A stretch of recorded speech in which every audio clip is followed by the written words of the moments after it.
Capítulo 21. El ataque. No bien hubo desaparecido Silver, el capitán, que le había seguido escrupulosamente con la mirada, se volvió hacia el interior del reducto, y con excepción de Gray, no encontró á ninguno de todos nosotros en su sitio. Fue aquella la primera vez que le vi verdaderamente enojado. ¡A sus puestos!, gritó, y cuando ya todos ganamos humildemente nuestras posiciones, prosiguió: Gray, tendrás hoy una mención honorífica en el diario de á bordo. Has cumplido con tu deber como un buen marino. Señor de Trelawney, me sorprende la conducta de vd. Doctor, yo creí que alguna vez había vd llevado encima el uniforme del rey. ¿Es así como servía vd en Fontenoy, señor? Si era así, mejor hubiera vd hecho en quedarse en su casa. Los centinelas mandados por el doctor estaban ya todos en sus troneras. Los demás hombres se ocupaban de cargar las armas, todos con la cara bien encendida, puede creérseme, y como dice el adagio inglés, con una pulga en su oído. El capitán vió a todos en silencio por algún rato y enseguida habló así: Amigos míos, acabo de descargar sobre Silver una verdadera andanada. Le he puesto de propósito en punto de brea hirviendo, y así es que, como ya nos los ha anunciado él mismo, antes de que transcurra una hora tendremos que sufrir el abordaje. Son más que nosotros, no necesito recordarlo, pero nosotros peleamos a cubierto. Un minuto hace que tal vez habría yo añadido, y con disciplina. No cabe duda, por lo mismo, de que podemos darles una buena sacudida si vds gustan. Dicho esto, recorrió las filas para cerciorarse de que todo estaba listo y en orden. En los dos costados más angostos, o sea, en las cabeceras de la cabaña, que veían al este y al oeste, no había más que 2 troneras. En el lado sur, que era en el que estaba el portalón, no había también más que 2, y 5 en el muro del lado norte. Teníamos por todo unos 20 mosquetes para 7 que éramos. La leña había sido arreglada en 4 pilas, llamémosles mesas, unas hacia el medio de cada uno de los lados, y sobre cada una de esas mesas se colocaron 4 mosquetes bien cargados, listos para que los defensores del reducto los tuvieran a la mano. En el centro, los sables, todos estaban alineados en orden. «Apáguese el fuego», dijo el capitán. «El frío ha pasado ya y no es conveniente que tengamos humo en los ojos». El cesto de hierro con sus leños encendidos fue sacado por el sr Trelawney en persona, fuera de la cabaña, y las brasas se apagaron con arena. «Hawkins no ha almorzado todavía», continuó el capitán. «Vamos, chico, despáchate por tu mano y vuélvete a tu puesto a comer. Vivo, muchacho. Podría ser que lo necesitaras antes de poder hacerlo. Tú, Hunter, sirve a todos un buen vaso de cognac». Mientras esto se hacía, el capitán completaba en su imaginación el plan de defensa. «Doctor, vd se situará en la puerta», continuó. «Cuidado con exponerse. Manténgase vd a cubierto y haga fuego a través del portalón. Hunter, tú te sitúas en el costado oriental, allí. Joyce, tú al otro lado, al oeste. Señor de Trelawney, a vd, que es el de mejor puntería, se le encomienda, ayudado por Gray, la defensa de este largo costado del norte que tiene 5 troneras. Si algún peligro corremos, ese peligro está en ese punto. Si ellos lograran subir hasta aquí y hacer fuego hacia dentro del reducto por nuestras propias troneras, las cosas se empezarían a poner entonces de color de hormiga. Hawkins, ni tú ni yo somos muy hábiles, según creo, para hacer puntería. Nosotros, pues, permaneceremos al lado de los tiradores, ocupados en cargar las armas. Como el capitán lo dijo, el frío había ya pasado. Tan pronto como el sol había dejado pasar sus rayos por sobre las copas de los árboles hasta nosotros, se dejó sentir con toda su fuerza sobre las partes no sombreadas y disipó en un instante la bruma del pantano. Muy pronto la arena estaba ya abrasándose y la resina de los abetos comenzaba a derretirse en los muros del reducto. Colgamos a un lado sacos y jubones. Las camisas se abrieron por las pecheras, descubriendo nuestros cuellos casi hasta los hombros, y ya en esa actitud cada uno estuvo de pie firme, arma al brazo, en su puesto, con la doble fiebre del calor y de la más ansiosa expectativa. Así se pasó más de una hora. «Mal rayo lo Sparta», dijo el capitán. «Esto sí que es tan pesado como una calma chicha. Gray, sílbale al viento». Como si alguien hubiera oído los votos del capitán, en aquel mismo instante nos llegó la primera noticia del ataque. «Dispense usted, capitán», dijo Joyce. «Si descubro a alguno, debo hacer fuego». «Ya lo he dicho antes», contestó el capitán. «Mil gracias, señor», contestó Joyce con la misma y tranquila cortesía. Por algunos momentos nada sucedió, pero aquel corto diálogo nos había puesto a todos alerta, concentrando toda nuestra vida en los oídos y los ojos. Los tiradores seguían con sus mosquetes en las manos, el capitán en el centro del reducto con los labios muy apretados y con el ceño fruncido. Así transcurrieron unos segundos más, hasta que de repente oímos a Joyce preparar su arma y disparar acto continuo. Todavía no se apagaba el eco de su detonación cuando ya lo oímos repetido por disparos que partían de afuera, uno tras de otro, en una descarga nutrida sobre cada uno de los 4 costados del reducto. Varias balas dieron contra los postes de los muros, pero ninguna penetró adentro.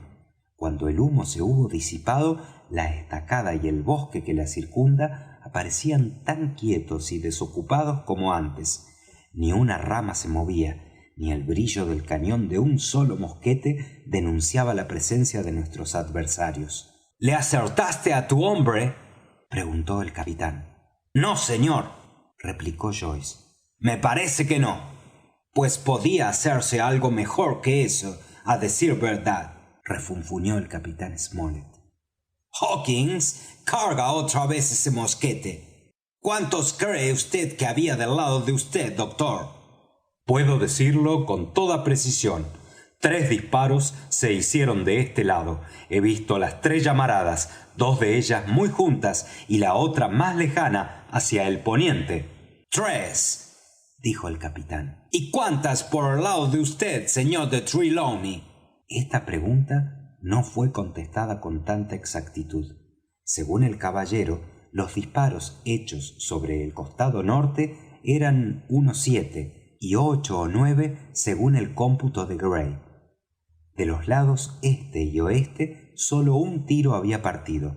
Era pues indudable que el ataque iba a verificarse sobre el lado norte y que en los 3 costados restantes solamente se nos iba a molestar con un aparato de hostilidades. Sin embargo, el capitán Smollet no hizo el menor cambio a sus disposiciones anteriores. Si los sublevados logran salvar la empalizada y posesionarse de algunas de nuestras troneras no ocupadas, de seguro que nos van a fusilar impunemente como a ratas dentro de nuestra misma fortaleza.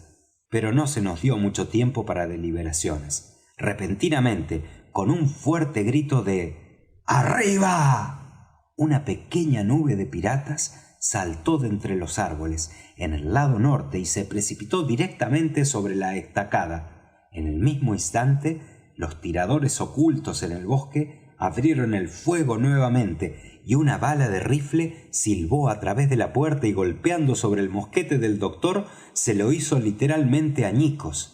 Los asaltantes se encaramaron sobre la empalizada como monos. El caballero y Gray hicieron fuego una y otra vez, y 3 hombres de aquellos cayeron, uno dentro del recinto de la empalizada y 2 hacia afuera, aunque de estos últimos uno parece que estaba más azorado que herido, porque no tardó casi nada en ponerse en pie y desaparecer en un abrir y cerrar de ojos entre los árboles.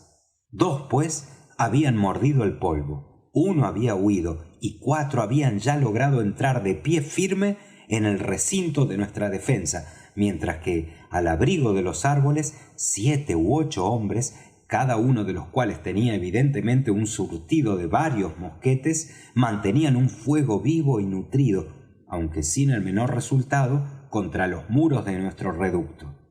Los 4 que se habían arriesgado al asalto se lanzaron derechos sobre el edificio, animándose mutuamente con gritos y sintiéndose alentado por los hurras de los tiradores del bosque. Se hizo fuego sobre ellos varias veces, pero se movían con tal rapidez y era tal la prisa de nuestros tiradores que no se logró que ninguna de sus balas diera en el blanco.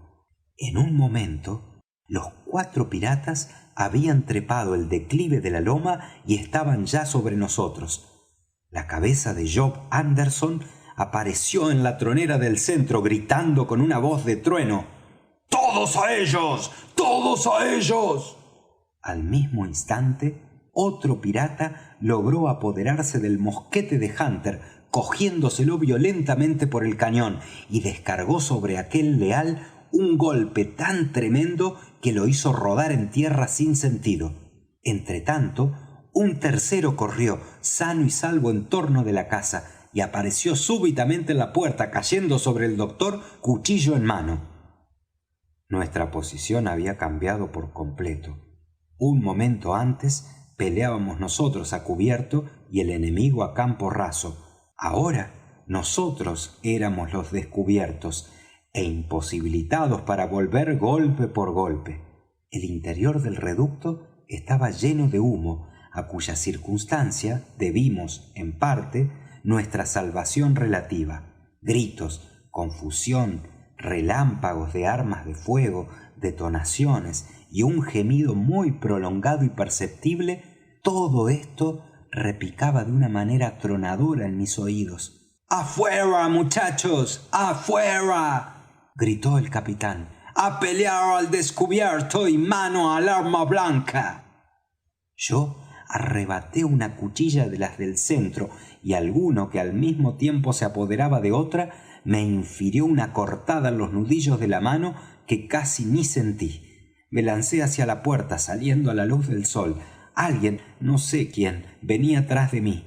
Frente a mí, el doctor perseguía a su asaltante ladera abajo, y precisamente en el momento en que mis ojos tropezaban con el grupo, el doctor dejaba caer sobre su enemigo un tajo soberbio que lo tiró en tierra revolcándose con una cuchillada que le dividía toda la cara. ¡Rodear la casa, muchachos! ¡Rodear la casa!, gritaba el capitán. Al oírle aquel grito noté, a pesar de la baraúnda general, que en su voz había un cambio muy notable. Obedecí como un autómata, volteando hacia el costado este con mi cuchilla levantada, pero al dar vuelta a la esquina del reducto me encontré frente a frente con Anderson. Aquel hombre rugía como una fiera y su marrazo se alzó sobre su cabeza, brillando la hoja en el aire al rayo del sol. No tuve tiempo para sentir miedo. Aquel hombre aún no descargaba su mandoble sobre mí cuando yo resbalé instantáneamente en el declive y, perdiendo la pisada sobre la arena, rodé cuán largo era por la bajada. Cuando al abandonar el interior de la cabaña por orden del capitán aparecí en la puerta, vi que las reservas de los amotinados estaban ya tratando de salvar la empalizada para acabar de dar buena cuenta de nosotros. Un marinero que ostentaba una gorra encarnada y que se había puesto la cuchilla entre los dientes había ya logrado trepar y tenía una pierna dentro del recinto de la estacada y otra afuera. Ahora bien, mi caída fue tan rápida que cuando me puse de nuevo en pie, todo estaba aún en la misma posición, el hombre del gorro encarnado todavía mitad adentro y mitad afuera, y otro dejaba asomar la cabeza en aquel mismo instante por sobre las extremidades de los postes. Pero, rápido como había sido ese momento, en él, sin embargo, se había decidido la victoria en nuestro favor. Gray, que seguía á 3 pasos mi carrera, había derribado al gran contramaestre en tierra antes de que hubiera tenido tiempo de recobrarse por haber fallado su golpe sobre mí. Otro de ellos había recibido un tiro mortal en el momento mismo en que iba a hacer fuego por una de las troneras, y estaba allí agonizando con la pistola todavía humeante entre sus manos. El doctor, según pude notar, había dado buena cuenta de un tercero con un tajo magnífico. De los 4 que habían escalado la empalizada, uno solo quedaba intacto, y éste, que había dejado escapar su cuchilla en la refriega, ya iba en aquel momento saltando de nuevo sobre la empalizada para ponerse a cubierto de la muerte que se cernía sobre su cabeza. ¡Fuego desde adentro!, gritó el capitán. ¡Y ustedes, muchachos, al reducto de nuevo! Pero su orden ya no tuvo efecto.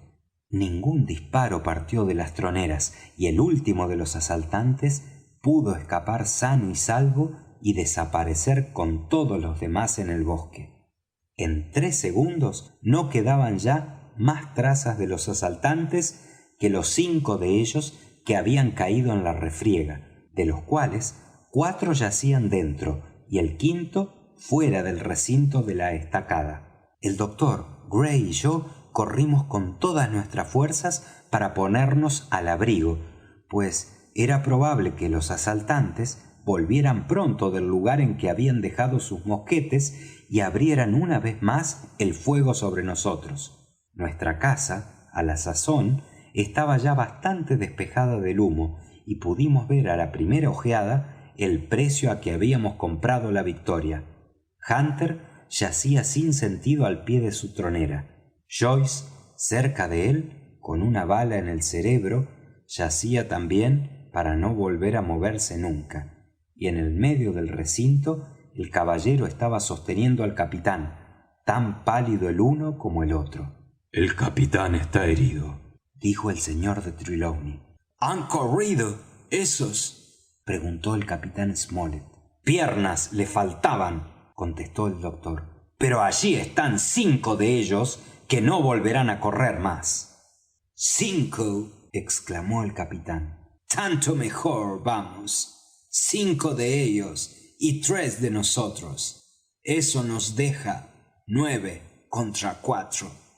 Eso es ya mucho menos desproporcionado que en un principio. Entonces éramos 7 para 19.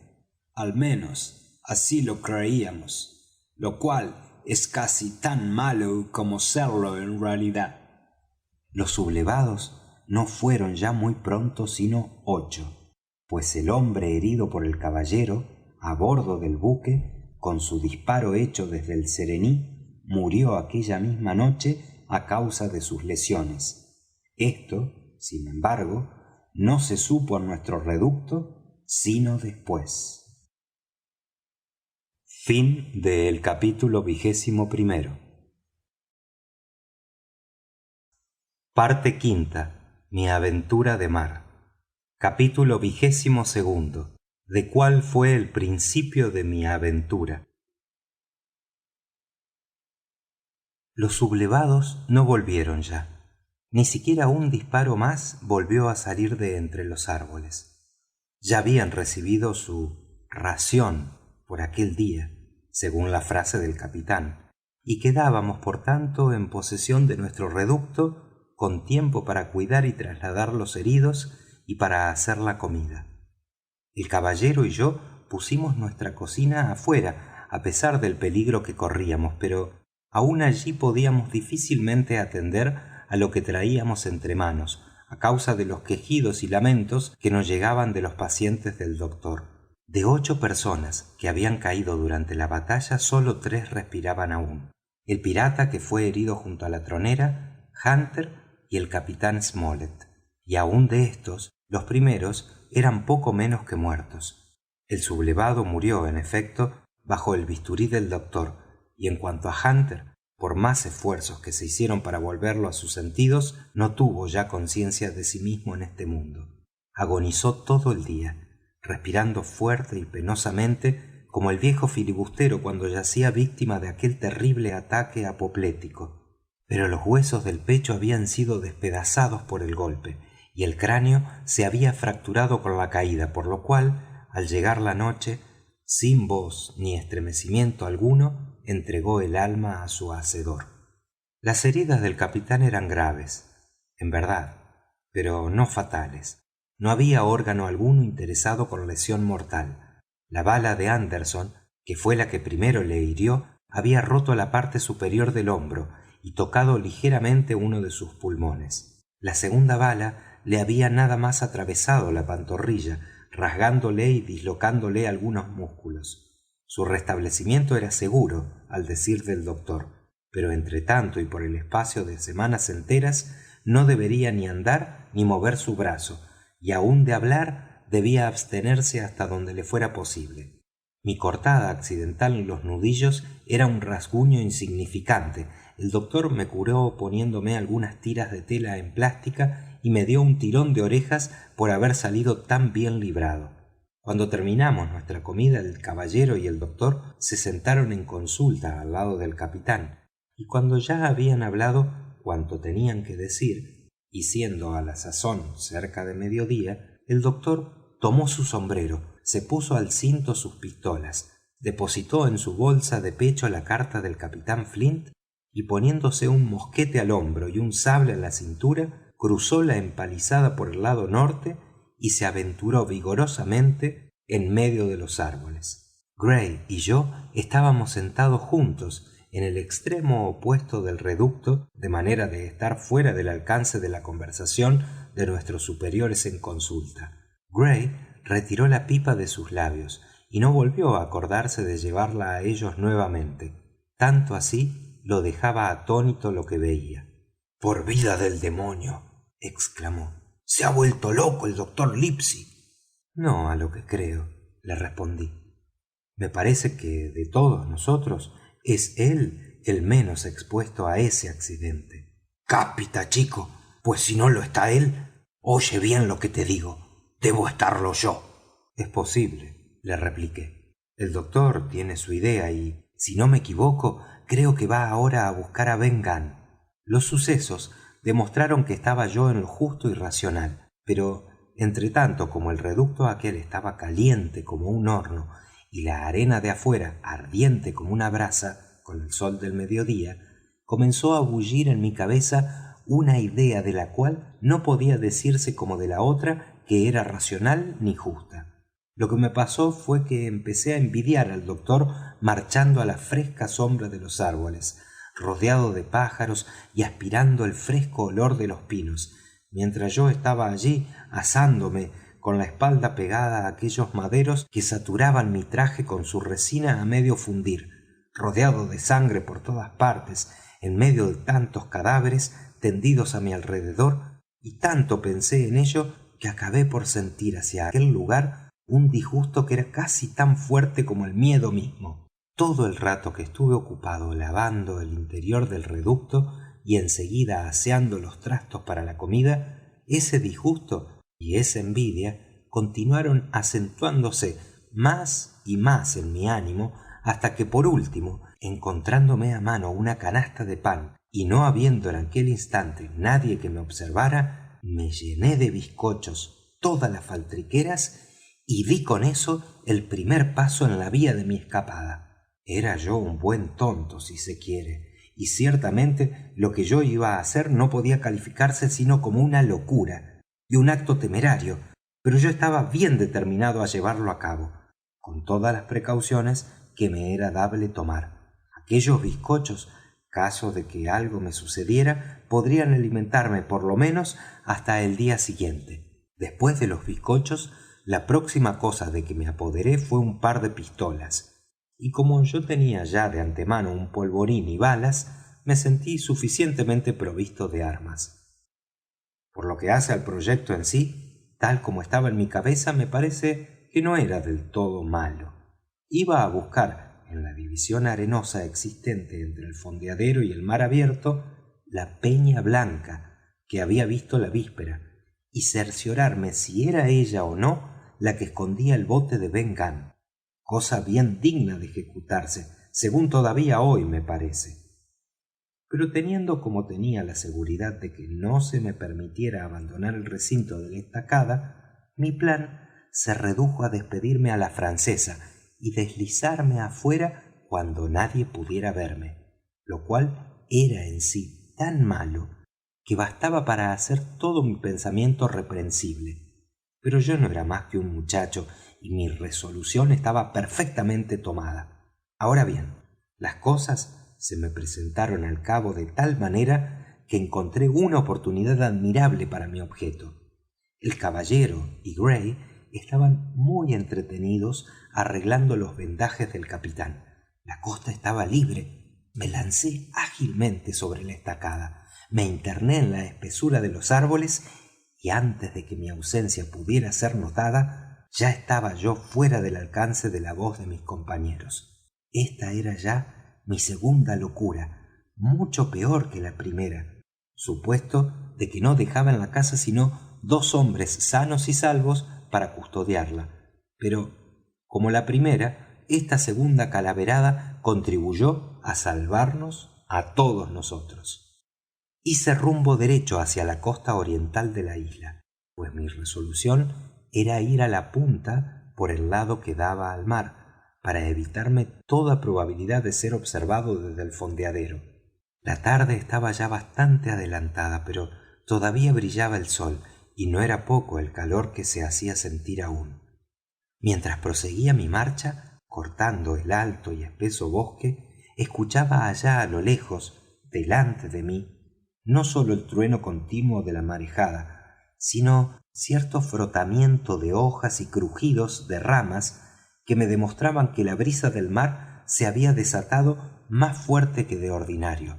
Muy pronto, bocanadas de aire fresco comenzaron a llegar hasta mí, y a pocos pasos me encontré ya en los bordes abiertos del boscaje, y pude ver el mar azul, lleno de sol, reverberando desde la orilla hasta el límite lejano del horizonte, mientras sus oleadas murmuraban recortando sus caprichosas siluetas de espuma a lo largo de la playa. Nunca he visto al mar tranquilo en todo el derredor de la isla del tesoro.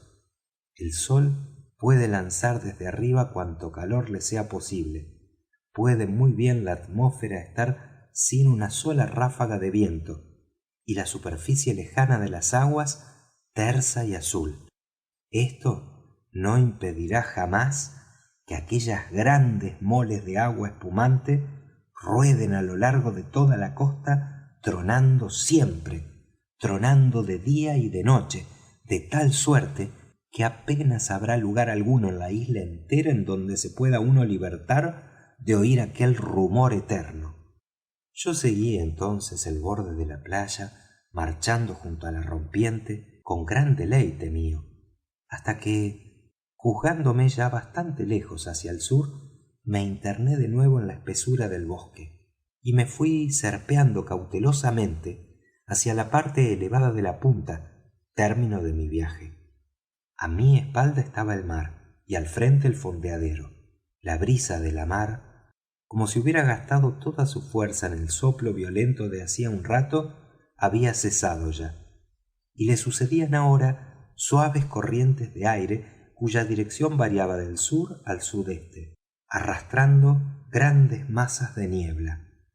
El ancladero, a sotavento de la isla del Esqueleto, seguía terso y plomizo como cuando penetramos a él la mañana del día anterior.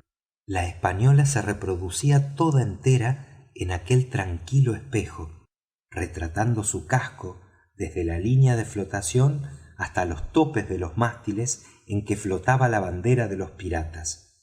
A uno de los costados se veía yaciendo uno de los esquifes, y Silver aparecía junto a una de las velas de popa. Al hombre aquel siempre me era fácil reconocerlo.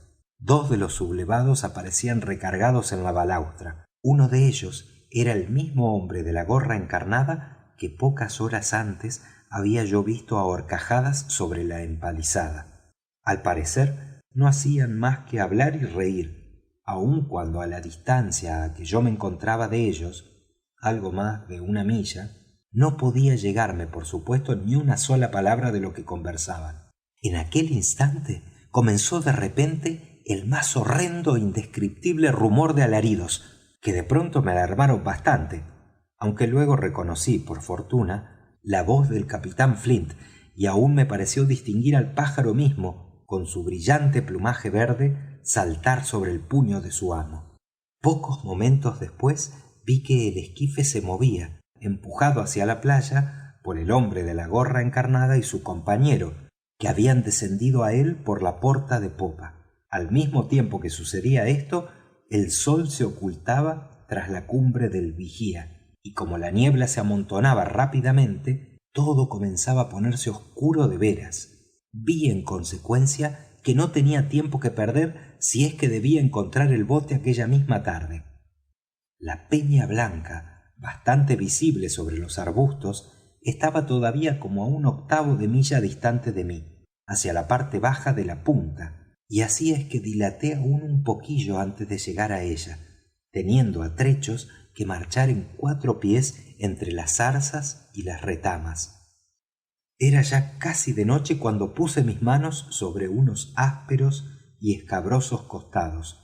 Justamente abajo percibí un pequeño hueco de verde césped, oculto por montoncillos de tierra y un matorralillo de arbustos no más altos que la rodilla, que crecían allí abundantemente, y en el centro de la hondonada, no me cabía duda, se miraba una pequeña tienda hecha de pieles de cabra, como las que los gitanos tienen la costumbre de llevar consigo en Inglaterra. Me deslicé adentro de la cuenca, levanté uno de los lados de la tienda y allí, en efecto, estaba el bote de Ben Gunn, manufactura casera, si alguna vez las hubo. Era una tosca estructura de madera correosa, apenas desmochada, y extendida sobre ella una piel de cabra con el pelo hacia adentro.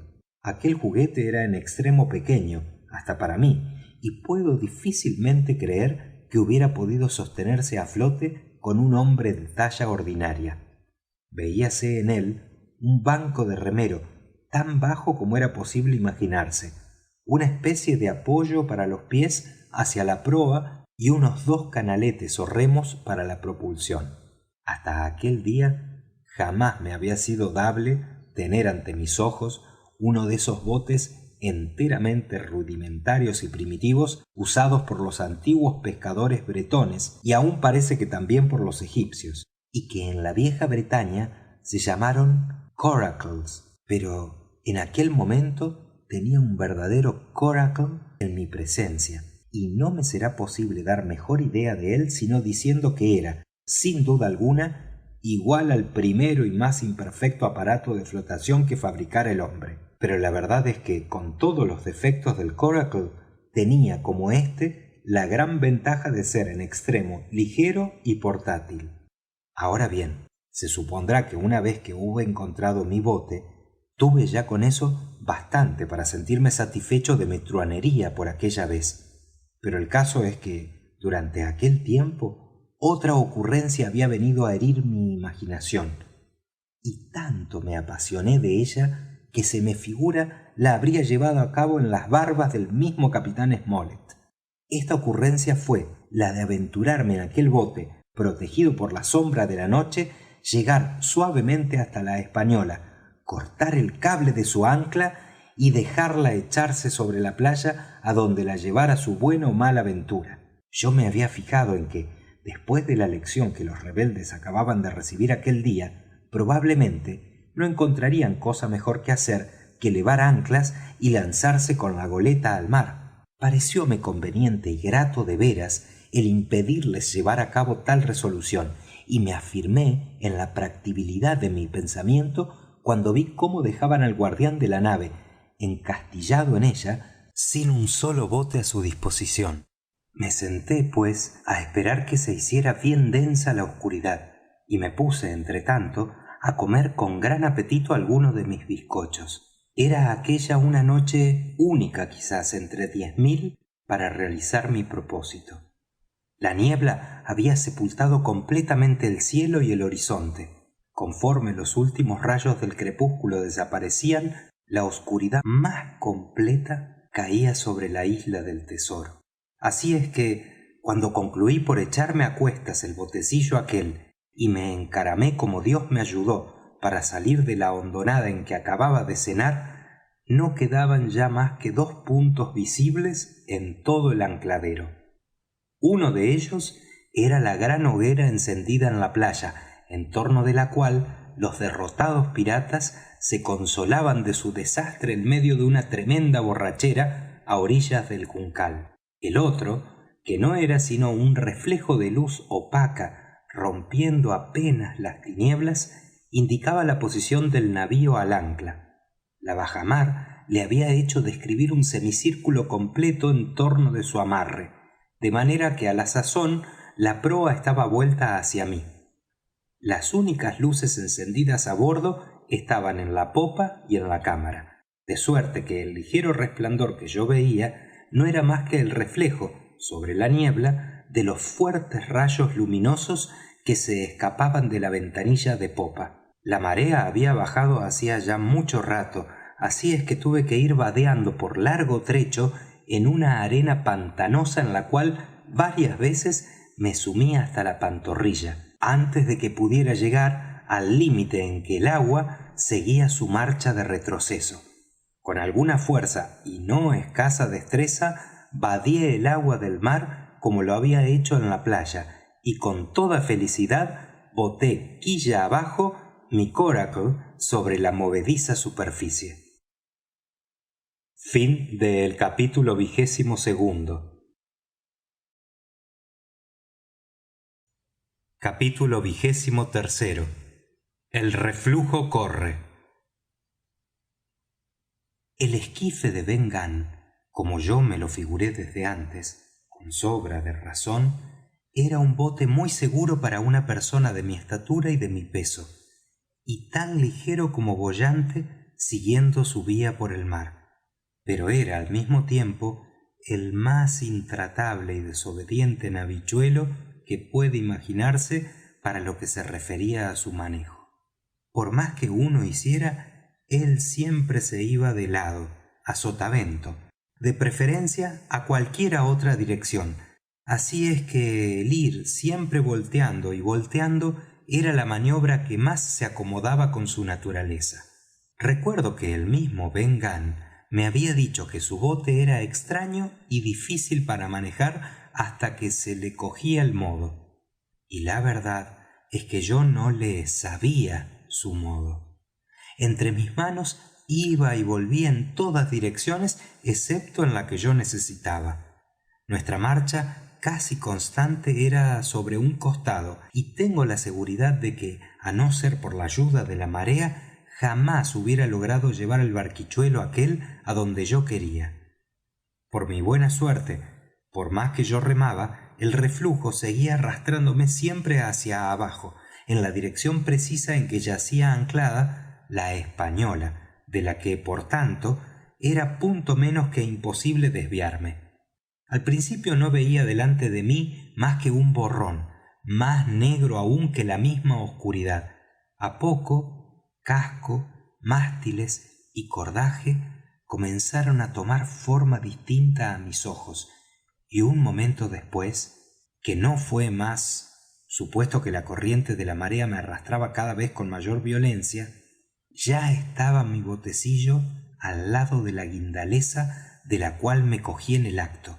La guindaleza estaba tan tirante como la cuerda de un arco, y la corriente era tan fuerte que mantenía a la goleta en una gran tensión sobre su ancla.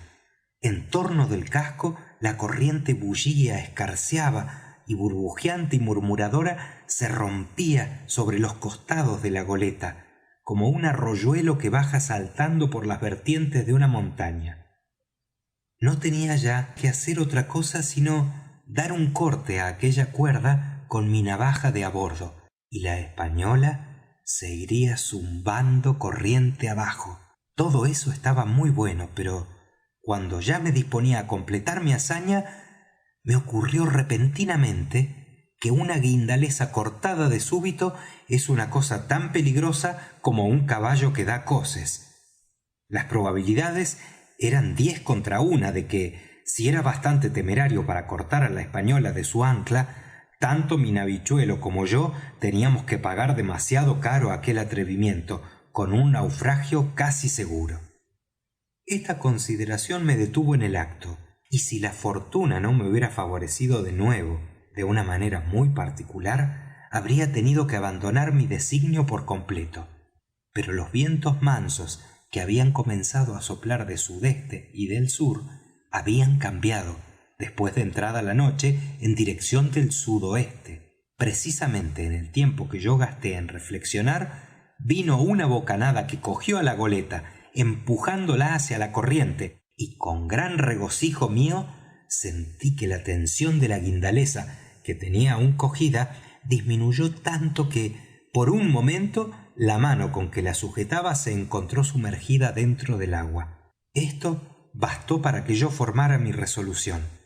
Saqué mi navaja, la abrí con los dientes y con las mayores precauciones fui cortando uno tras de otro los hilos de aquella cuerda hasta que la goleta quedó sostenida por 2 únicamente.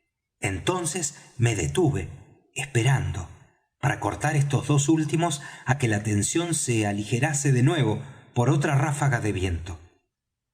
Durante todo este tiempo no había cesado de oír voces que, partiendo de la cámara de popa, se elevaban en un diapasón bastante alto, pero, a decir verdad, mi imaginación estaba de tal manera preocupada con otras ideas que apenas se había prestado oído.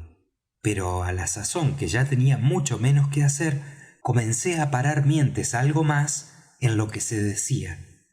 Desde luego pude reconocer la voz del timonel, Israel Hands, el antiguo artillero del buque del capitán Flint. La otra era, por de contado, la de mi conocido, el hombre del birrete rojo. Ambos estaban borrachos como una cuba, lo que no les impedía seguir bebiendo, pues durante mi escucha uno de ellos, con un grito de ebrio, se asomó a la porta de popa y arrojó por ella un objeto que me pareció ser una botella vacía. Pero no solamente estaban bebidos, sino que pude cerciorarme fácilmente de que se encontraban en pleno estado de riña. Los juramentos menudeaban como granizos, y a cada instante se dejaban oír tales explosiones de ira que me pareció indudable que aquello iba a concluir a golpes.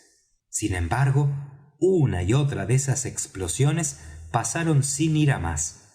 Las voces tornaban a gruñir en tono más bajo por algún rato, hasta que se presentaba la próxima crisis y pasaba, como las precedentes, sin resultados. Allá, sobre la playa, distinguíase aún el resplandor de la gran hoguera del campamento, brillando vigorosa a través de los árboles de la playa. Alguien de entre los piratas estaba cantando una vieja y monótona canción marina, con un suspiro y un gorjeo al final de cada verso, y a lo que parecía sin terminación posible, si no era la de la paciencia del cantador. Más de una vez durante la travesía oí esa misma cantinela, de la cual recordaba estos 2 versos: No tornó a bordo sino un hombre vivo, cuando al zarpar eran 75. Parecióme aquel un estribillo muy dolorosamente adecuado a una tripulación como la nuestra, que acababa de sufrir pérdidas tan crueles en la mañana misma de ese día. Pero, a la verdad, lo que yo vi por mí mismo me confirmó en la idea de que aquellos filibusteros eran tan insensibles como el mar sobre que navegaban. La ráfaga de brisa que yo esperaba llegó al fin. La goleta se ladeó un poco y se acercó más a mí en medio de la oscuridad. Una vez más sentí que la guindaleza se aflojaba en mi mano, y con un bueno, aunque penoso esfuerzo, corté las últimas fibras que aún sujetaban a la española. La acción de la brisa sobre mi navichuelo era casi imperceptible, lo que no impidió que casi al punto me sentí arrastrado contra la proa de la goleta. Pero libre ya de sus ligaduras, la española comenzó a girar sobre su propio eje, tornándose con lentitud a través de la corriente. Trabajé como una furia porque a cada instante esperaba verme sumergido, y tan luego como vi que me era imposible dirigir mi barquichuelo de modo de salir resueltamente del círculo que describía la goleta, preferí empujarlo en derechura hacia la popa. Por último me vi libre del alcance de mi peligrosa vecina, pero en el instante mismo en que imprimía el último impulso a mi coracle, mis manos tropezaron con una cuerda ligera que la goleta iba arrastrando a popa de sobre la borda. Rápida e instintivamente me apoderé de ella. ¿Qué fue lo que dictó ese movimiento? Me sería muy difícil explicarlo. Fue, como antes dije, un acto de mero instinto, pero no bien tuve en mis manos aquel cabo y me cercioré de que estaba bien sujeto por arriba, la curiosidad comenzó a sobreponerse en mí a todo otro sentimiento, y determiné satisfacerla echando una ojeada al interior del buque a través de la ventanilla de popa. Fui avanzando una mano y después otra por la cuerda, y cuando me creí a buena distancia, no sin un inmenso peligro, me hicé cuidadosamente hasta una altura doble que la elevación de mi cuerpo, poco más ó menos, lo cual me permitió pasear la vista por el techo y una parte del interior de la cámara. A este punto tanto la goleta como su microscópico apéndice se iban ya escurriendo con bastante velocidad sobre las aguas, y no cabía duda de que nos hallábamos a la altura del campamento de los piratas. El navío, como dicen los marineros, iba hablando en voz alta, hollando los incontables borbollones con un bamboleo incesante y desordenado. No bien hube visto a través de la porta, comprendí por qué razón aquel bamboleo extraño no había provocado alarma alguna en los vigilantes de la goleta. Una ojeada me bastó para explicármelo, y debo añadir que una ojeada fue todo lo que me atreví a aventurar desde aquel inseguro apoyo. Lo que vi fue que Hans y su compañero estaban allí encerrados juntos, empeñados en un combate encarnizado, cada uno con la mano echada a la garganta de su adversario. Me deslicé otra vez sobre el travesaño de mi esquife, y a fe que ya era tiempo, pues con un segundo más de dilación habría sido hombre al agua infaliblemente. No podía ver nada por el momento, a no ser aquellas dos horribles caras amoratadas por la furia, retorciéndose en gestos abominables bajo la humeante lámpara. Tuve, pues, que cerrar los ojos para acostumbrarlos de nuevo a la oscuridad por algún rato. Cuando esto pasaba, la balada aquella, cantada en el campamento, que amenazaba durar eternamente, había concluido ya, y la bien sisada compañía de piratas, reunida en torno del fuego, prorrumpía a la sazón en aquel coro que tan conocido me era. 15 son los que quieren el cofre de aquel muerto, 15 son, yo, oh, oh, 15 son, viva el ron. El diablo y la bebida hicieron todo el resto. El diablo, yo, oh, oh, el diablo, viva el ron. Precisamente, pensaba yo, a aquella misma hora, qué ocupados andaban la bebida y el diablo en la cámara de la Española. En esto sorprendióme sobremanera sentir que mi esquife zozobraba repentinamente. Guiñó de una manera viva y pareció cambiar de dirección. Observé al mismo tiempo que la rapidez de la marcha aumentaba de una manera extraña. La sacudida me había obligado a abrir los ojos. En todo mi derredor advertí pequeñas hinchazones del agua que se entumecía, acompañada de un sonido agudo y áspero, y presentaba reflejos fosforescentes. La misma Española, en cuya estela iba yo arrastrado a pocas yardas de distancia, me pareció que tambaleaba en su curso, y que sus mástiles y cordaje se echaban un poco de lado contra la negrura de la noche. Más aún, examinando con más atención, no me cupo duda de que la goleta iba rodando rumbo al sur. Di una rápida ojeada sobre mi hombro, y el corazón me dio un vuelco terrible, presa del espanto. Allí, precisamente a mi espalda, se veía el resplandor de la hoguera del campamento. La corriente había volteado en ángulo recto, barriendo con ella en su curso rápido lo mismo al alto buque que al diminuto y danzarín coracle, y a cada instante su velocidad aumentaba, y cada vez brotando más altas sus burbujas, cada vez murmurando más y más recio, corría y corría, alejándose a través del estrecho para engolfarse en alta mar. De repente la goleta que iba a mi frente dio una guiñada violenta, volteando quizás como unos 20 grados, y casi en el acto se oyeron a bordo exclamaciones una tras de otra, y luego el ruido de pasos precipitados en la escala de la carroza. Era pues evidente que los dos borrachos se habían dado cuenta al cabo del desastre que interrumpía su querella y los hacía despertar a la realidad. Me tendí entonces boca abajo en el fondo de mi esquife, y de todas veras encomendé mi alma a Dios, porque creí llegado mi último momento. Tenía por cosa inevitable que a la salida del estrecho deberíamos embarrancar en algún arrecife o estrellarnos contra algunas rompientes enfurecidas, en las cuales todas mis cuitas encontrarían un pronto término. Pero aun cuando no me asustaba tanto la muerte en sí, me era imposible ver con serenidad el género de ejecución capital que se aproximaba por instantes. En aquella posición debo haber permanecido horas enteras, empujado de aquí para allá sobre las altas olas, mojado de cuando en cuando por la espuma que volaba en copos, y creyendo sin cesar que a la primera sumergida me aguardaba la muerte. Gradualmente la lasitud y el cansancio se fueron apoderando de mi estropeado cuerpo.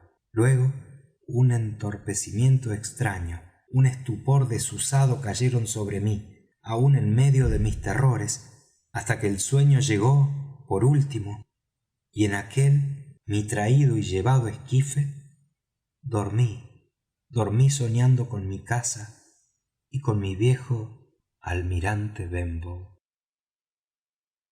Fin del capítulo 23.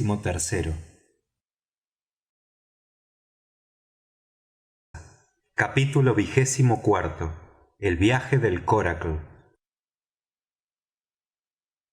Era ya día claro cuando desperté, y me encontré caracoleando sobre las olas, al sudoeste de la isla.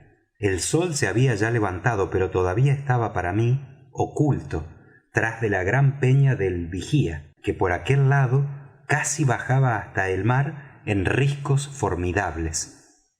El crestón de Bolina y el cerro de Mesana estaban, por decirlo así, al alcance de mi mano, el uno negro y desnudo, el otro rodeado de riscos de 40 a 50 pies de altura y franjeado con grandes cantidades de rocas desprendidas. No estaba yo a más de un cuarto de milla distante de la costa, por lo cual mi primer pensamiento fue remar y saltar en tierra, pero muy luego tuve que desistir de semejante idea. Sobre las rocas desparramadas en la costa, las olas se desgajaban en 1000 pedazos, bramando enfurecidas.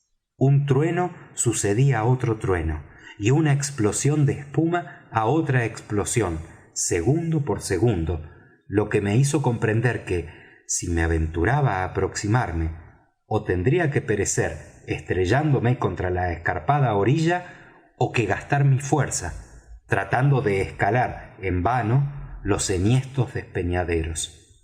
Pero no era eso todo. Como queriendo reunirse para arrastrarse juntos sobre una misma meseta de rocas o precipitándose al agua con estrépito formidable, percibí una multitud de monstruos marinos, colosales, viscosos, horrendos, que se me figuraron inmensos y blandos caracoles de dimensiones increíbles.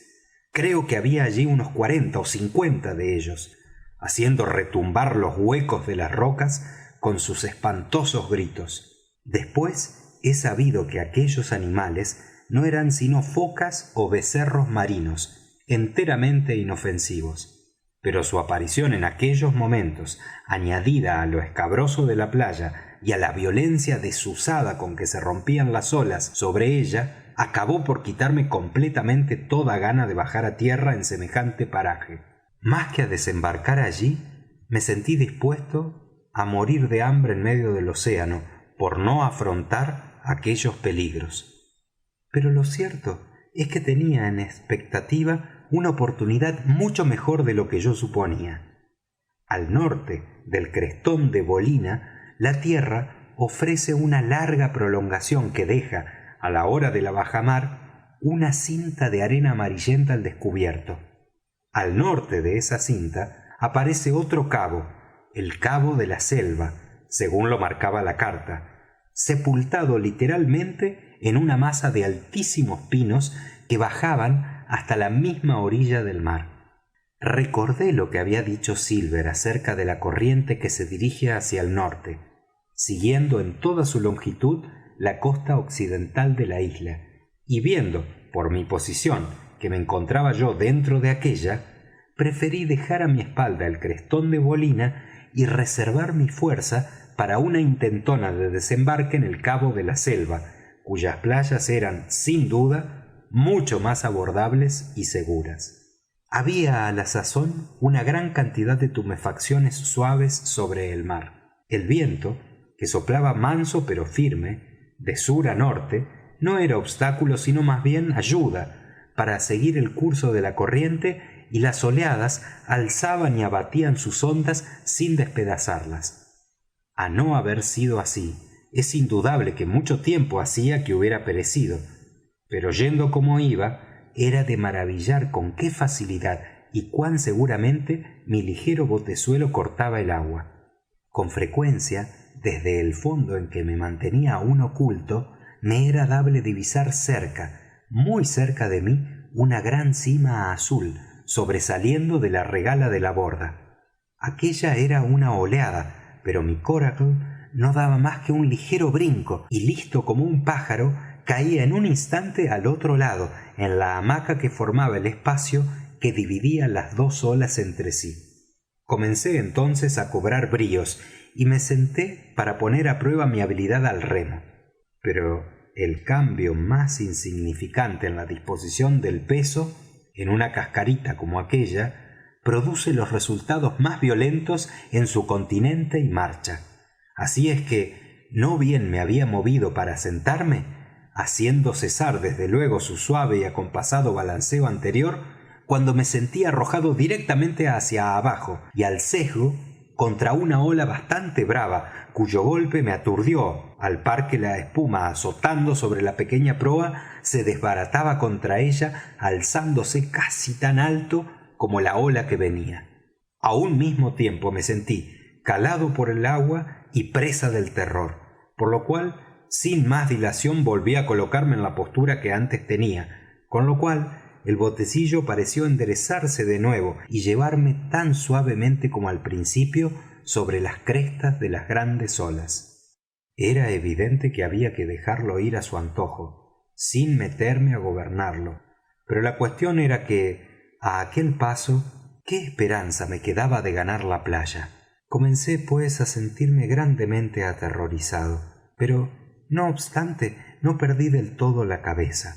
Antes que todo, y procurando moverme lo menos posible, vacié gradualmente el agua que se me había colado en el brinco exabrupto de hacía un rato, usando para esta operación mi gorra marina. Una vez hecho esto, volví a echar una nueva ojeada sobre la regala de la borda y traté de explicarme por qué razón mi coracle se deslizaba con tanta facilidad a través de las fuertes oleadas. Advertí entonces que cada ola, en vez de la montaña suave, luciente y enorme que se ve desde tierra o desde la cubierta de un navío, no era sino como una cadena de montañas de tierra firme, erizada de picos hacia arriba y rodeada de sitios suaves y valles abiertos. Mi botezuelo, abandonado a sí mismo, volteaba de un lado para otro, se devanaba, por decirlo así, serpeando por las partes más bajas del agua, evitando siempre trepar a las cimas o aventurarse a los declives peligrosos de aquellas líquidas alturas. Sea enhorabuena, díjeme a mí mismo. Es claro que debo continuar tendido en donde estoy y no perturbar el equilibrio, pero también me parece evidente que, de cuando en cuando, puedo darme trazas en los parajes más tranquilos para dar 1 o 2 paladas de remo en dirección de tierra. Hícelo como lo pensé. Continué tendido sobre mis codos en la postura más expectante del mundo, a la capa, y aprovechando cada oportunidad que se me presentaba para dar muy dulcemente una remada o 2 a fin de enderezar la proa hacia la playa. Era aquel un trabajo lento y fatigoso por demás, y sin embargo me sentía ganar terreno, tanto que, conforme nos acercábamos al cabo de la selva, si bien veía que no me era dable aún ganar aquella punta, pude notar con alegría que había ya avanzado como unas 100 yardas hacia tierra, al este. Muy cerca estaba de ella, en verdad. Ya me era dable distinguir las frescas y verdegueantes copas de los árboles meciéndose suavemente juntas al soplo de la brisa, y tuve por cosa segura, en consecuencia, que en el promontorio próximo era ya evidente mi desembarque. Y a fe que no sería sino muy a tiempo, pues la sed comenzaba a hacerme sufrir bastante. El resplandor del sol cayendo sobre mi cabeza y sus rayos quebrándose sobre las olas en 1000 reflexiones diversas, el agua del mar que caía y se secaba sobre mi cuerpo cubriendo mis labios con una capa salobre, todo esto se combinaba para hacer que mi garganta ardiera y mi cabeza fuera presa de un dolor violento. La vista de los árboles a tan corta distancia me puso casi fuera de mí, con el anhelo vehemente de desembarcar. Empero la corriente me había arrastrado antes de mucho lejos de la punta, y cuando me encontré de nuevo en mar abierto, percibí algo que desde luego hizo cambiar la naturaleza de mis pensamientos. Precisamente frente a mí, a menos de media milla de distancia, se aparecía ante mis ojos la Española con sus velas desplegadas. No me cupo duda de que iba a ser cogido, pero es el caso que la sed me hacía ya sufrir de tal manera que no puedo decir si sentía o me alegraba de aquella ocurrencia, y debo añadir que mucho antes de haber llegado a una conclusión, la sorpresa se había enseñoreado de mi ánimo a tal grado que no podía hacer otra cosa sino maravillarme y clavar mis ojos en lo que tenía a la vista. La Española llevaba al viento la vela mayor y 2 foques, y la blanquísima lona brillaba al sol como nieve o plata. En el momento en que la descubrí, sus velas hinchadas la empujaban bien, haciéndola seguir una línea en dirección noroeste, lo que me hizo presumir que los hombres a bordo iban con la intención de dar la vuelta a la isla para llegar así de nuevo al ancladero. Pero en aquellos momentos comenzó a inclinarse más y más hacia el poniente, visto lo cual me di a creer que me habían descubierto e iban a darme caza. Antes de mucho, empero, hizo proa decididamente contra el viento y se vio detenida en su marcha por algún tiempo, falta de propulsión, con sus velas estremeciéndose y palpitando inútilmente. Vaya unos animales, me dije. Esos bárbaros deben estar todavía más borrachos que un alambique. Ay, si el capitán Smollet fuera a bordo, ya tendrían que saltar listos esos desmañados. En el interín, la goleta viró un poco, hizo un bordo y su lona la hizo marchar de nuevo por 1 o 2 minutos para caer inmóvil una vez más contra el viento. La misma ocurrencia se repitió una y otra vez, de aquí para allá, de arriba para abajo, de norte a sur, de oriente a poniente. La Española se ponía en marcha con una especie de arremetidas o disparos instantáneos, pero cada repetición de éstas concluía como había comenzado, dejando el velamen inutilizado y tremolando débilmente. No tuve trabajo en comprender que nadie iba dirigiendo la embarcación, y siendo esto así, ¿qué había sido de los 2 hombres? O estaban ahogados de borrachos o habían abandonado el buque, pensé yo, por lo cual, si lograba entrar a bordo, tal vez me fuera dable volver aquel buque a su capitán.